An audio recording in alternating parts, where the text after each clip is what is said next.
As the days go by, we get closer towards the end of 2024. We get that much closer to the grand opening of Orlando's newest theme park, Universal Epic Universe. In the last 3 weeks since we last flew overhead, there have been several new major details that have been uncovered that include Toadstool Cafe being fully painted, sliding doors making an appearance at the entry portal of the new Wizarding World of Harry Potter, and new decorative columns being installed all around Atlantic. All of this and more on this week's Day and Night Universal Epic Universe Construction Update, with their aerial views provided to us as always by BioReconstruct. This week's update is full of colorful updates, but starting off this update in the darkest land of Dark Universe. Before entering the land, through the village of Darkmoor, the entry portal can be seen lit up in blue for the first time with electrical theming.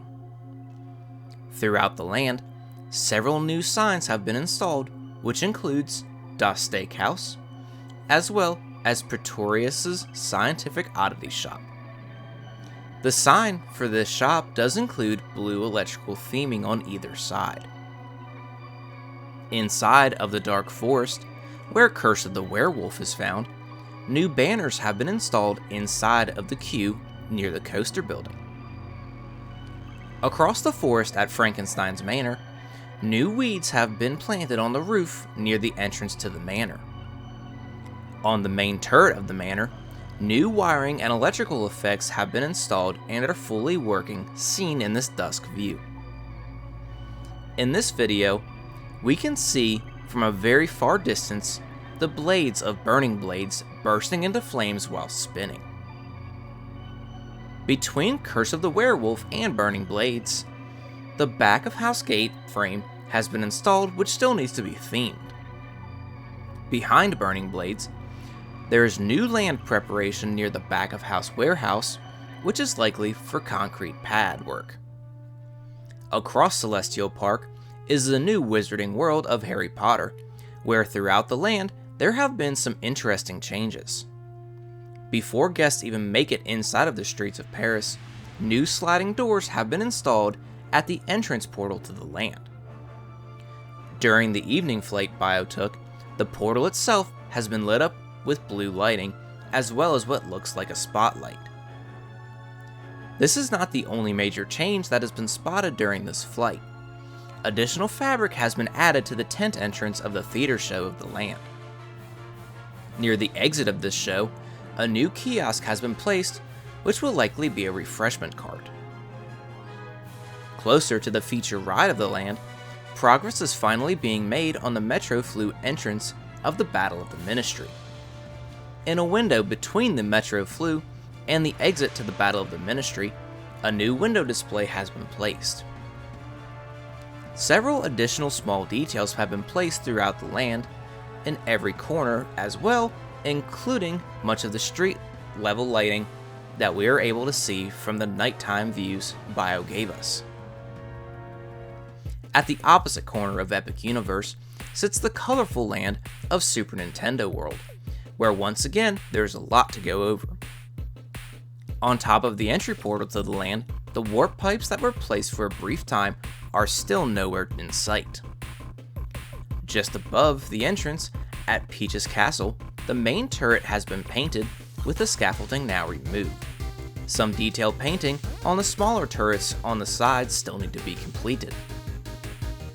In front of Peach's Castle, the circular courtyard indentation can still be seen, which needs to be formed and painted.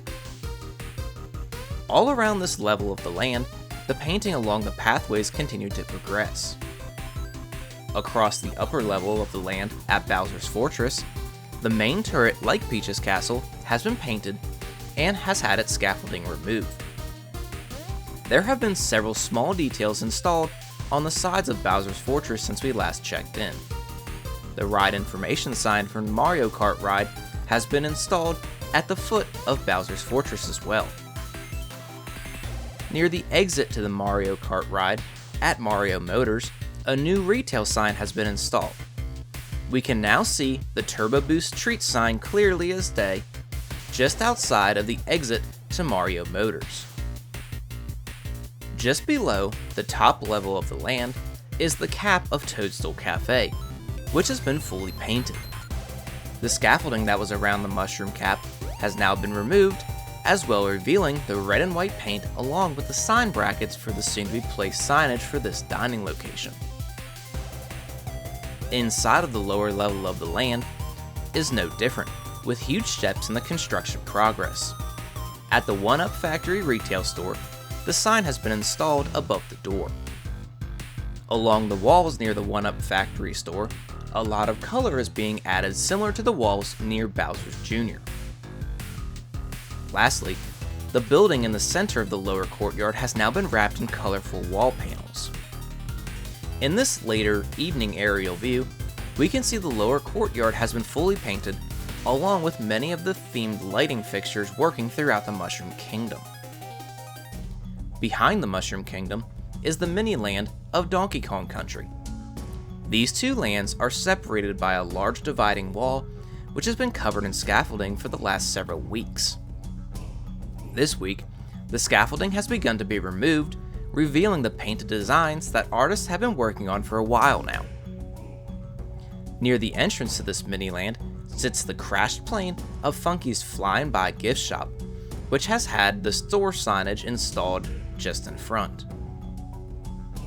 Many lights inside of this mini-land have been installed, including much of the coaster building for Minecart Madness. Moving through the land closer to Minecart Madness, the straw roofs of both Donkey Kong's treehouse and the Bubbly Barrel snack stand have begun to be installed. At the entrance to Minecart Madness, the attraction signage has been installed like many other signs this week. Inside of the outside queue area, the walls are being painted to match the theming. Along the tracks of Minecart Madness, a new pig character with a checkered flag has been spotted. High above the coaster, the golden character head has been fully revealed, showing all of the detail that has been hidden by scaffolding. Directly across Celestial Park is the faraway land of How to Train Your Dragon, Isle of Burk. Just in front of the entry portal to the land, we can see themed stonework being sculpted around the courtyard that lines the entry portal to the land. Guests who enter Burk are met by a large lagoon surrounded by a boardwalk, which lights on top of the boardwalk piers are now working. The structure that started to be themed last update continues to be worked on, with most of the exterior panels being placed. On the edge of this boardwalk is a new dragon theming element that has been placed and is being worked on. Nearby, at the kids' playground of Viking Training Camp, there have been a lot of smaller themed elements that have been installed throughout the playground. Near the front of the playground, a set of dragon eggs have been installed as theming elements or possible play points. On the upper levels of the playground, more boards have been installed along with permanent handrails at the same time. Behind Viking Training Camp, lights can be seen lighting up the second launch of Hiccup's wing gliders in these later aerial views. Just outside of Viking Training Camp, near Grog and Gruel, there has been a lot of themed lighting that has been installed, which can be seen lit up in the evening flight. Scaffolding continues to be installed underneath the queue framing for Dragon Racers Rally, as theming begins for these steel beams. Inside of the queue for Hiccup's winged gliders, the queue path has been painted to be a themed, very worn dirt path. Detail work throughout the queue continues as additional landscaping has been planted as well. Across the lagoon, inside of the village, the retail building where its roof was being painted last update has since been completed, with paint in several shades of blue. The theming around the newly installed fountain continues to be installed as the weeks go by. There are several themed elements placed around the fountain, which belong to the village buildings around the edge of the lagoon, where we can see some of these pieces already installed. Throughout the village, There is very little dirt that remains as the landscaping around Mead Hall comes to a close. The stairs and ramp that lead to the front of Mead Hall have been poured and the forms have been removed. On the back side of Mead Hall, theming has begun on top of the kitchen portion of this dining location. Zooming in on the entrance to Hiccup's winged gliders, we can see very detailed carvings are now present. Near this entrance, we can see the dragon statue completed that we saw being lifted into place a couple of weeks ago. In the back of the land, near the Untrainable Dragon Theater Show, new themed lights have been installed. More theming has been installed around the exit to the Untrainable Dragon, which is the gift shop. Next door, at Haddock Paddock, which is the home of the character meet and greet, theming is getting closer to being completed as scaffolding has been removed. Just down the pathway is the outdoor seating area for Spitfire Grill, which has had the majority of the tent framing installed. Scaffolding is beginning to be installed underneath of the framing to start the painting. Below, inside of Fire Drill, the water cannons look to be installed on the boats inside of the ride path. The roof of the load station appears to be nearing completion as well. Near the entrance to Fire Drill, a new barrel theming element has been added along with themed lighting that has been seen around the land. At the back of Celestial Park sits the on-site hotel of Helios Grand Hotel, which has some detail work completed since the last time out. The bronze roof tiles on the main dome have just about made it to the peak, while on the ground below in the pool area, the lighting around the pool can be seen ready to meet guests. Cabana frames have been installed on the opposite end of the pool to the hotel tower. Below the hotel tower, around the statue of Helios, decorative globes have been installed on top of many of the light poles in this area. Below, around the main show fountain, another section of turf has been installed in the seating area for the fountain. On the edge of the show fountain sits Meteor Astropub, where new themed rings have been installed on the back of the building facing the portal to the new Wizarding World. In front of the building, the brickwork looks to have been completed, as brick is now visible on all four sides of the building. At Stardust Racers, the progress on the queue covering has made large strides. All of the frames appear to be in place, with the actual coverings being installed shortly after. The S-shaped cover at the back of the queue is on the other side of the service road. Themed lighting continues to be installed around the coaster building with very decorative glass. The comet theming statues at the coaster building entrance have been uncovered for the first time. In front of the coaster building near the main comet, landscaping rock has been placed in preparation for plants. Overlooking the central water feature of Celestial Park is Constellation Carousel, where near the entrance new panes of glass have been installed around the decorative arches that were placed last update. Workers can also be seen installing new decorative lighting around the arches. Lighting can be seen along the main ribs of this structure in the evening aerials as well. Outside of the entrance to Constellation Carousel is the building which houses the Super Nintendo store and Pizza Moon. Outside of this store location is a Mario fountain, which has been completed and has been filled along with turned on for the first time.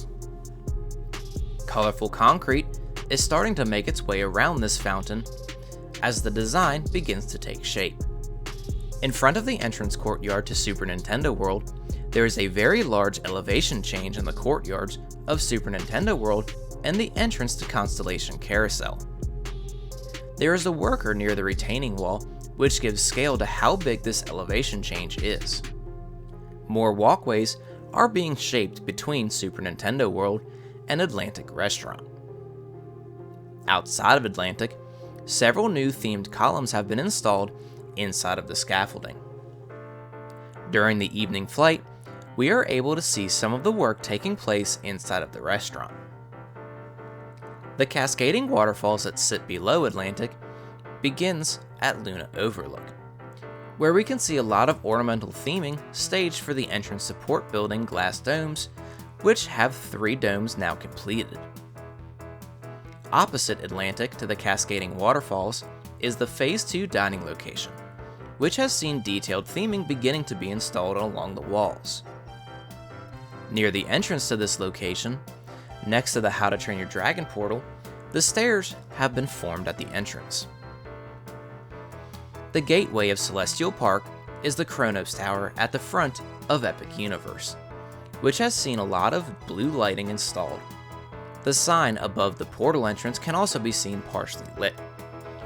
On either side of the Kronos Tower, in the entrance courtyard, the rockwork is nearly complete, which look to be fountains.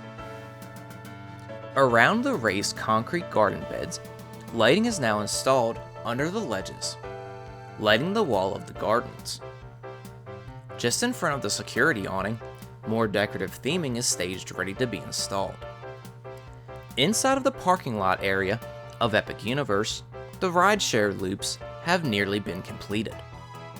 Around the toll plaza, final paving has begun as the detail work on the plaza itself nears completion.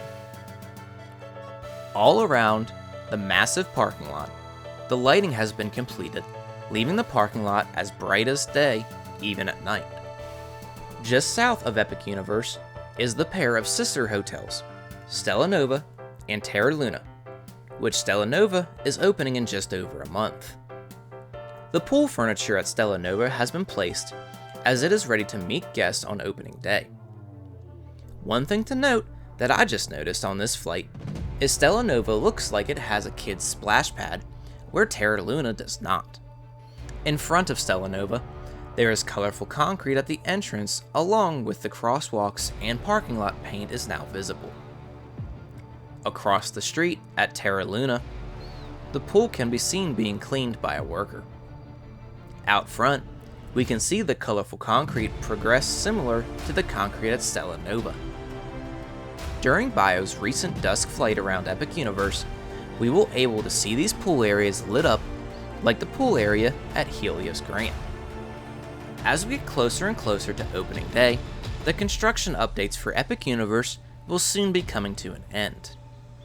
Covering this park with the collaboration of Alicia from Theme Park Stop has just been fantastic fun. I hope everyone has enjoyed these updates as much as I have, so be sure to leave a like and subscribe so you do not miss the next Universal Epic Universe construction update. I am also working on other projects outside of YouTube, which is a toy store and shirt printing business.